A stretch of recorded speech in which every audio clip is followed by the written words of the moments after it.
வணக்கம். இது தமிழின் குரல் செய்திகள். முதலில் தலைப்புச் செய்திகள். நன்றி மறந்த சிங்கள இனம். டக்ளஸ் கைது செய்யப்பட்டது இதற்காகத்தான், பகிரங்கமாக கூறிய சாகர காரியவசம். பௌத்த பிக்குகள் செய்வது மகா தவறு. நைனாதீவு விகாராதிபதியின் அறிவிப்பால் வெடித்த சர்ச்சை. அனுர அரசாங்கம் கவிழப்போவது உறுதி. காரணத்தை போட்டுடைத்த நாமல் ராஜபக்ச. நள்ளிரவு முதல் அமுலாகும் வகையில் எரிவாயுவின் விலை அதிகரிப்பு. யாழில் கோட்டலுக்கு சாப்பிடச் சென்ற குடும்பத்துக்கு காத்திருந்த அதிர்ச்சி. நூடில்ஸுக்குள் சிக்கிய கரப்பான் பூச்சி. மழையுடனான வானிலை அதிகரிக்கக்கூடும். வெளியானது அடுத்த சில நாட்களுக்கான முன்னறிவிப்பு. சம்பளங்குளத்தில் அடாவடித்தனமாக கட்குவாரி. ரவிகரன் எம்பி விடுத்துள்ள எச்சரிக்கை. தொடர்வென விரிவான செய்திகள். தமிழீழ விடுதலை புலிகளுக்கு எதிராக செயல்பட்டு யுத்தம் முடிவுக்கு வருவதற்கு பங்களிப்பு செய்த பிள்ளையான் மற்றும் டக்ளஸ் தேவானந்தா ஆகியோர் புலம்பெயர் தமிழ் அமைப்புகளின் விருப்பங்களுக்கு இணங்க கைது செய்யப்பட்டு சிறையில் அடைக்கப்பட்டுள்ளதாக ஸ்ரீலங்கா பொதுஜன பெரமுனவின் பொதுச் செயலாளர் சாகர காரியவசம் தெரிவித்துள்ளார். ஸ்ரீலங்கா பொதுஜன பெரமுனவின் தலைமையகத்தில் நடைபெற்ற ஊடகவியலாளர் சந்திப்பில் கலந்து கொண்டு உரையாற்றிய போதே அவர் இந்த கருத்தை வெளியிட்டார். தொடர்ந்து பேசிய அவர், 2026ஆம் ஆண்டு நாட்டுக்கும் மக்களுக்கும் சிறந்த ஆண்டாக அமைய வேண்டுமென அனைவரும் எதிர்பார்க்கின்ற நிலையில் யுத்தத்தை முடிவுக்கு கொண்டு வந்து இன நல்லிணக்கத்தை உறுதிப்படுத்த உதவிய அரசியல் தலைவர்கள் மீது அடிப்படையற்ற குற்றச்சாட்டுகள் சுமத்தப்பட்டு அவர்கள் ஓரங்கட்டப்பட்டுள்ளதாக கூறினார். புலிகள் அமைப்புக்கு எதிராக நின்று நாட்டின் போரை முடிவுக்கு கொண்டுவர உதவிய பிள்ளையான் மற்றும் டக்ளஸ் தேவானந்தா போன்றோர் வெளிநாட்டு தமிழ் அமைப்புகளின் அழுத்தம் காரணமாகவே தற்போது கைது செய்யப்பட்டு தண்டிக்கப்பட்டு வருவதாகவும் அவர் குற்றம் சாட்டினார்.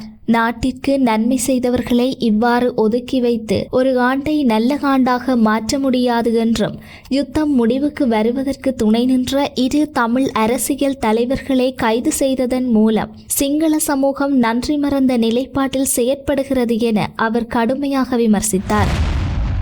தையிட்டி திஸ்ஸ விகாரைக்கு ஏற்கனவே சொந்தமான காணிகள் இருக்கும் நிலையில் தமிழ் மக்களுக்கு சொந்தமான தனியார் நிலங்களை இராணுவத்தின் துணையுடன் கைப்பற்றி விகாரைகள் அமைத்தது கடுமையான தவறு என நைனாதீவு நாகவிகாரையின் விகாராதிபதி ஸ்ரீ நவடகல பதுமகீர்த்தி திஸ்ஸ தேரர் தெரிவித்துள்ளார். நேற்றைய தினம் வெள்ளிக்கிழமை நாகதீவு விகாராதிபதி தலைமையிலான பௌத்த பிக்குகள் அடங்கிய குழு தையிட்டி விகாரை அமைந்துள்ள பகுதிக்கு நேரில் சென்று ஆய்வு மேற்கொண்டது.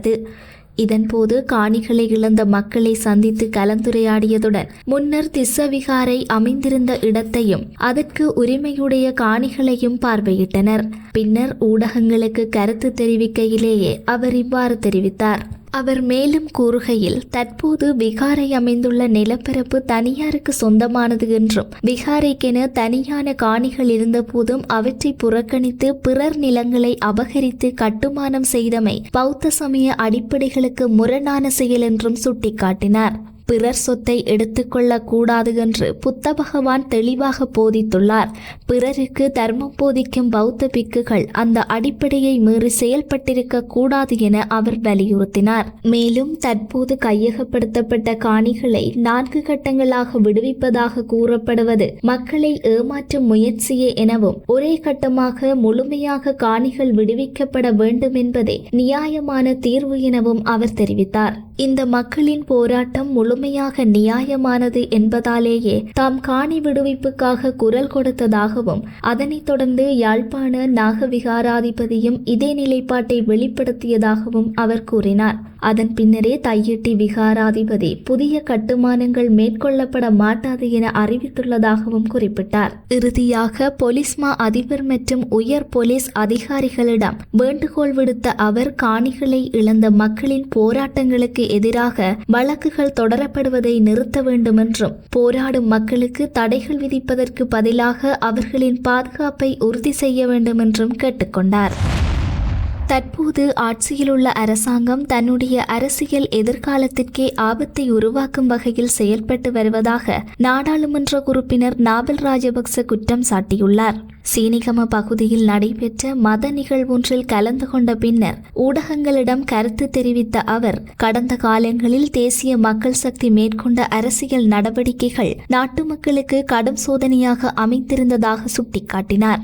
தற்போதைய நிர்வாகம் பதவியேற்றதன் பின்னர் பொதுமக்கள் மீது தாங்க முடியாத அளவிற்கு வரிச்சுமைகள் சுமத்தப்பட்டுள்ளதாகவும் இதனால் மக்களின் நாளாந்த வாழ்க்கை பெரிதும் பாதிக்கப்பட்டுள்ளதாகவும் அவர் தெரிவித்தார். மேலும் சமீப காலமாக ஏற்பட்ட இயற்கை அனர்த்தங்களின் போது உயிர் சேதங்களை குறைக்கும் வாய்ப்புகள் இருந்த போதிலும் அரசாங்கம் உரிய நேரத்தில் நடவடிக்கை எடுக்க தவறியதாக அவர் குற்றம் சாட்டினார். தேர்தல் காலத்தில் மக்களுக்கு அளிக்கப்பட்ட முக்கிய வாக்குறுதிகள் இன்னும் நிறைவேற்றப்படவில்லை என்றும் அவர் குறிப்பிட்டார். அது மட்டுமல்லாமல் புத்தாண்டு காலத்திலும் பல குடும்பங்கள் தற்காலிக தங்குமிடங்களிலும் பாதுகாப்பு முகாம்களிலும் தங்க வேண்டிய நிலைக்கு தள்ளப்பட்டுள்ளதாகவும் அவர்களின் வீடுகள் மற்றும் எதிர்காலம் தொடர்பில் இன்னும் தெளிவற்ற சூழ்நிலை நீடித்து வருவதாகவும் நாவல் ராஜபக்ச தெரிவித்தார்.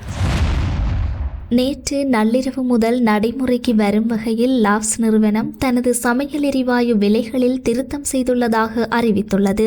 இதன்படி 12.5 கிலோகிராம் கொள்ளளவு கொண்ட லாப்ஸ் எரிவாயு சிலிண்டரின் விலை 150 ரூபாவால் உயர்த்தப்பட்டுள்ளது. இந்த மாற்றத்துடன் குறித்த சிலிண்டரின் புதிய சில்லறை விலை 4250 ரூபாவாக நிர்ணயிக்கப்பட்டுள்ளது. இதற்கு முன்னர் அதே அளவிலான லாப்ஸ் எரிவாயு சிலிண்டர் சந்தையில் 4100 ரூபாவிற்கு விற்பனை செய்யப்பட்டு வந்தது. இதேவேளை 5 கிலோகிராம் எடையுடைய லாப்ஸ் எரிவாயு சிலிண்டரின் விலையும் 65 ரூபாவால் அதிகரிக்கப்பட்டுள்ளதுடன் அதன் புதிய விலை 1710 ரூபாவாக அமுல்படுத்தப்பட்டுள்ளது.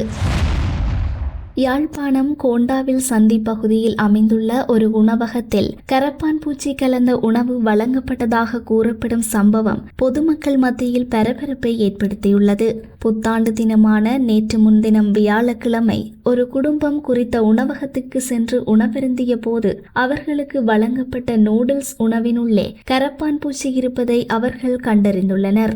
இந்த விடயம் தொடர்பாக உணவக ஊழியர்களிடம் முறையிட்ட போதும் குறித்த குற்றச்சாட்டை அவர்கள் ஏற்றுக்கொள்ள மறுத்ததாக தெரிவிக்கப்படுகின்றது. இதனைத் தொடர்ந்து சம்பவம் குறித்து சம்பந்தப்பட்ட சுகாதார பரிசோதகர் அலுவலகத்திற்கு அறிவிக்கப்பட்டுள்ளதாக தகவல்கள் வெளியாகியுள்ளன. வரும் சில நாட்களில் நாட்டின் வடக்கு, கிழக்கு மற்றும் ஊபா மாகாணங்களை மையமாக கொண்டு மழையுடனான வானிலை மேலும் வலுப்பெறக்கூடும் என வளிமண்டலவியல் திணைக்களம் அறிவித்துள்ளது. இலங்கையின் கிழக்கு பகுதியில் வளிமண்டலத்தின் கீழடுக்குகளில் உருவாகி வரும் தளம்பல் நிலை காரணமாக இந்த வானிலை மாற்றம் ஏற்படலாம் என அந்த திணைக்களம் விளக்கியுள்ளது. இதன் தாக்கமாக கிழக்கு, மத்திய, வடமத்திய மற்றும் ஊபா மாகாணங்களுடன் அம்பாந்தோட்டை மாவட்டத்திலும் இடையிடையே மழை பெய்யும் வாய்ப்பு காணப்படுவதாக குறிப்பிடப்பட்டுள்ளது. மேலும் கிழக்கு மற்றும் ஊபா மாகாணங்களின் சில பகுதிகளிலும் மாத்தளை, நுவரெலியா, பொலனறுவை மாவட்டங்களிலும் சில இடங்களில் 75 மில்லிமீட்டருக்கு அதிகமான மிதமானது முதல் பலத்த மழை வரை பதிவாகலாம் என எதிர்பார்க்கப்படுகின்றது. நாட்டின் மற்ற பகுதிகளில் பிற்பகல் 2 மணிக்கு பின்னர் சிதறலான மழையோ அல்லது இடியுடன் கூடிய மழையோ பெய்யக்கூடும் என்றும் சில இடங்களில் 50 மில்லிமீட்டரை மீறும் அளவுக்கு மழை தீவிரமடையலாம் என்றும் வளிமண்டலவியல் திணைக்களம் எச்சரிக்கை விடுத்துள்ளது. கிராம மக்களின் விருப்பத்திற்கு புறம்பாக காதலியார் சம்மளங்குளம் பகுதியில் கட்குவாரி அமைக்கும் முயற்சி முன்னெடுக்கப்பட்டால் மக்களுடன் கைகோர்த்து பாரிய போராட்டம் நடத்தப்படும் என வன்னி மாவட்ட நாடாளுமன்ற உறுப்பினர் துரைராசா ரவிகரன் உறுதியாக தெரிவித்துள்ளார். இந்த விடயம் தொடர்பில் அப்பகுதி மக்கள் நாடாளுமன்ற உறுப்பினரிடம் முறையிட்டதை தொடர்ந்து அவர் நேற்று குறித்த கிராமத்திற்கு நேரில் சென்று நிலவரங்களை ஆய்வு செய்த பின்னர் ஊடகங்களுக்கு கருத்து வெளியிட்டார். இதன்போது 2018 ஆண்டு காதலியார் சம்மளங்குளம் பகுதியில் கட்குவாரியொன்று அமைக்கப்பட்டு பாறைகள் வெடிவைத்து அகழ்வு நடவடிக்கைகள் மேற்கொள்ளப்பட்டதாக கிராம மக்கள் தெரிவித்தனர். இதற்கு எதிராக மக்கள் தொடர்ச்சியாக போராட்டங்களை முன்னெடுத்ததன் விளைவாக அந்த கட்குவாரி 2022 ஆண்டு மூடப்பட்டதாகவும் அவர்கள் சுட்டிக்காட்டினர். இந்த நிலையில் தற்போது மீண்டும் அதே பகுதியில் கட்குவாரியொன்றை நிறுவி கற்கள் அகழ்வதற்கான முயற்சிகள் ஆரம்பிக்கப்பட்டுள்ளதாக மக்கள் கவலை தெரிவித்துள்ளனர். இந்த நடவடிக்கை கிராமத்தின் சுற்றுச்சூழலுக்கும் வாழ்வாதாரத்திற்கும் பெரும் பாதிப்பை ஏற்படுத்தும் எனவும் அவர்கள் கூறியுள்ளனர். இதனைத் தொடர்ந்து கிராம மக்களின் கோரிக்கைகளை கவனமாக கேட்டறிந்த நாடாளுமன்ற உறுப்பினர் ரவிகரன் ஒட்டுசுட்டான் பிரதேச செயலாளரை தொலைபேசி மூலம் தொடர்பு கொண்டு நிலைமைகளை விளக்கியுள்ளார். கட்குவாரி அமைப்பதால் ஏற்படக்கூடிய பாதிப்புகளையும் அவர் தெளிவுபடுத்தினார். மேலும் ஒட்டிசுட்டான் பிரதேச அபிவிருத்தி ஒருங்கிணைப்பு குழு கூட்டத்தில் ஏற்கனவே எடுக்கப்பட்ட தீர்மானத்தின்படி காதலியார் சம்மளங்குளம் கிராமத்தில் கட்குவாரி அமைப்பதற்கு அனுமதி வழங்கக்கூடாது எனவும் அவர் வலியுறுத்தியுள்ளார். இந்த விவகாரம் தொடர்பில் சம்பந்தப்பட்ட அதிகாரிகளுடன் தொடர்ந்தும் கலந்துரையாடி மக்களுக்கு தீங்கு விளைவிக்கும் எந்த ஒரு கட்குவாரி திட்டமும் நடைமுறைப்படுத்தப்படாத வகையில் தலையீடு செய்யப்படும் என நாடாளுமன்ற உறுப்பினர் துரைராசா ரவிகரன் மேலும் தெரிவித்தார்.